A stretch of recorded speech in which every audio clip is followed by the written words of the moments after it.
Hello, this is David Lorimer here. I'm still in Padua with my friend Filippo, and this second posting is going to be reflecting on the thinking of Thomas Troward, who was a circuit judge in Punjab in India, and his date's 1847 to 1916.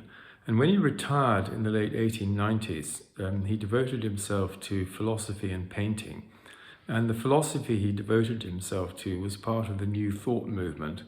And in the early 1900s, he gave the Edinburgh Lectures on Mental Science and the Dore Lectures, which are an extraordinary compilation of this New Thought idea that we are microcosms or fractals, if you like, of the universal mind, that there is only one mind and that we are reflections of and embodiments at an individual level of that one mind.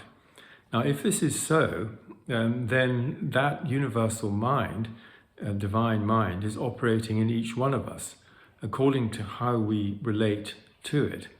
And I'm going to give you a couple of quotations from Troward. And this comes from a book by Geneviève Behrend, who was his one pupil, called Attaining Your Desires. And the central thought, as expressed by Troward, is this, that my mind is a center of divine operation. The divine operation is always for expansion and fuller expression, and this means the production of something beyond what has gone before, something entirely new, not included in past experience, though proceeding out of it in an orderly principle of growth or orderly process of growth. Therefore, since the divine cannot change its inherent nature, it must operate in the same manner in me. Consequently, in my own special world, of which I am the center, it will move forward to produce new conditions, always in advance of those that have gone before.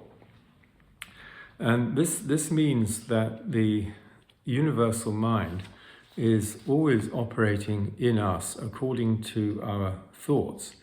And what that also means for Troward and Geneviève is that we have to align ourselves consciously with this creative process of imaginative process of the universal mind. And this means that the manifestation of God in ourselves will correspond to how we think of the divine principle. Quietly contemplate the divine spirit as a continual flowing of life, light, intelligence, love, and power. But the shape that is given depends on us. In other words, we have to keep the pipes clean in order for the flow to come through us. And he says, you prepare the conditions on the interior side by a mental attitude of looking into the light, God as light, with the expectancy of thence receiving life and illumination.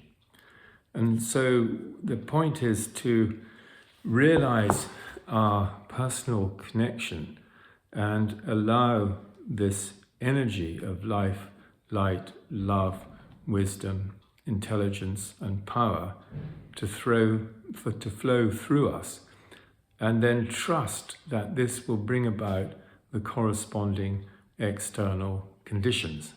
I'll say more about that in future posts, but I think that's enough to be going on with. Thanks for listening.